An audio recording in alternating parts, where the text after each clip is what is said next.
Hello everyone, once again welcome to my channel. My name is Shiva Krishnan. I upload videos related to data analytics and AI. Now in today's video I'll be asking macro to run a complex formula which is sum if s, as you can see this here.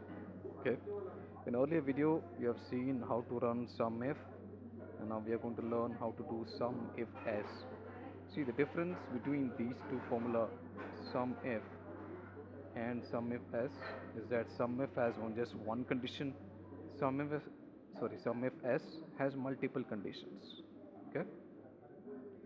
Now I will say the file type,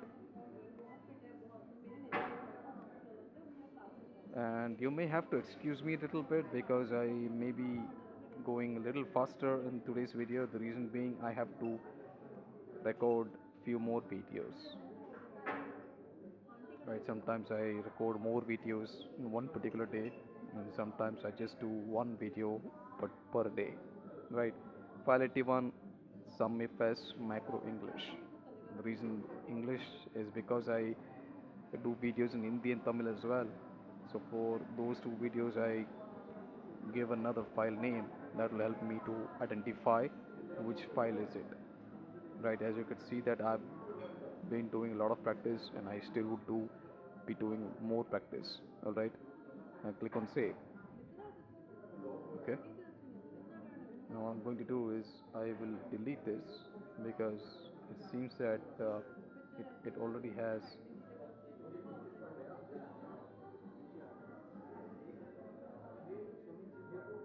Okay, I don't think macro is assigned. All right, no issues. So the button is already running here, right? And the macro is also running. I think I'll click on stop. The most important step is to make sure that the macro needs to be properly functioning, and this file type is not that file type, and the macro may be getting, or I'll be getting confused, and the macro will not run properly. So we'll record macro and I'll type the name as 81 macro in sync with the file name 81. Okay, this will run sum if s formula. I click on OK.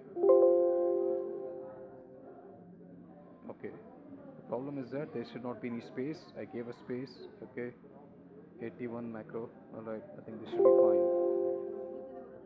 It says it should start with a letter. Okay, macro 81. All right, now it should be fine. The macro is running in the background. Type is equals to sum if s, and open the bracket.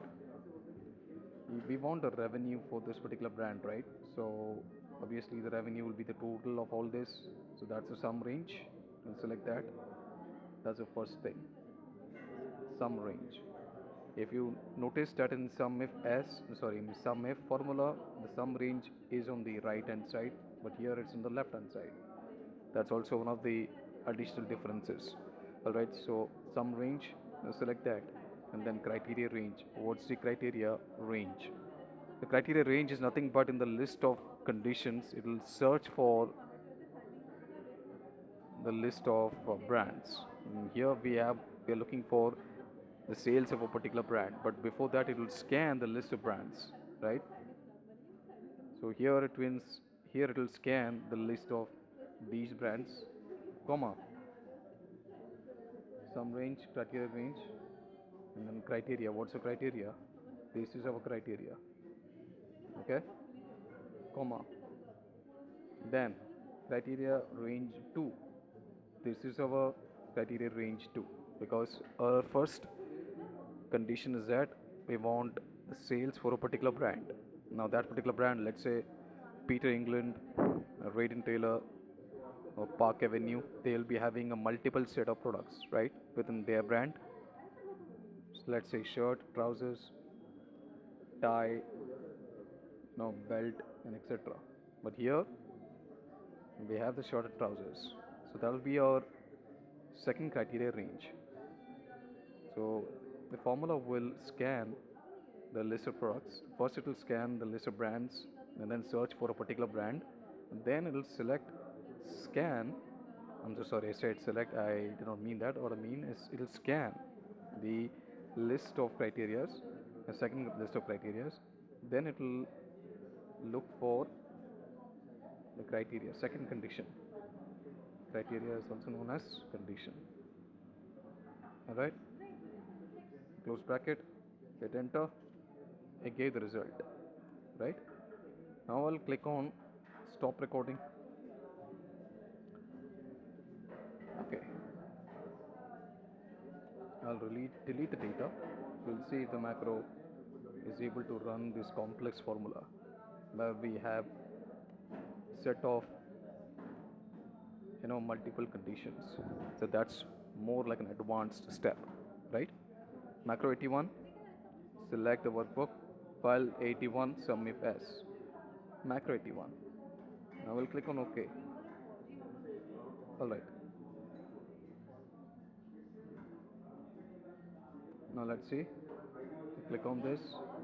See, it did execute. Now let's do one thing. You know, in Raymond, it it seems that there is only one particular product in Raymond. Now let's do one thing. We'll see a particular brand which has trousers as well as shirts.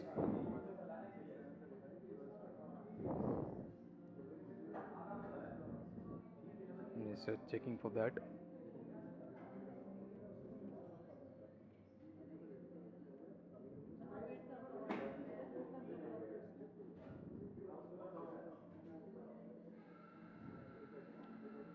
Let's do one thing. I think we'll change brand name.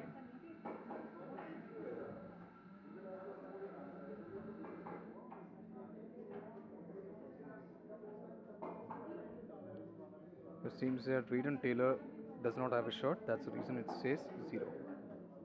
Okay, I'll do Control Z. Alright, so I hope that you were able to derive some value out of this video. Alright, now in upcoming videos I'll be asking macro to run more complex formulas. So if you can run a complex formula with the help of a macro, there are many benefits for you. The first thing is that your proficiency in Excel keeps improving. Number one, and number two is that when you can ask a macro to run the formula, you'll be able to save a lot of time. You just have to assign the macro, and macro will run the formula, and then you can play around with the data, and then there'll be a lot of time will be saved, a lot of enough efforts will be saved, and that's where the macro actually comes handy. When you have a set of tasks that needs to be repeated, you can assign macro to do the needful, so that you don't have to do those steps one again and again, and through that you're able to save a lot of time, efforts, and energy. Right, that's where automation comes in handy. All right, so in case if you have not subscribed to this channel, kindly subscribe to the channel. It will not cost you anything, because in the market, if you see that people are charging money for the data analytics and Excel courses, but I'm not charging. I'm be sharing this knowledge free of cost with regards to Excel. But yes, if there is an advanced thing like, let's say, financial modeling and valuation, possibly I may look forward to charge. All right, so thank you for watching the video.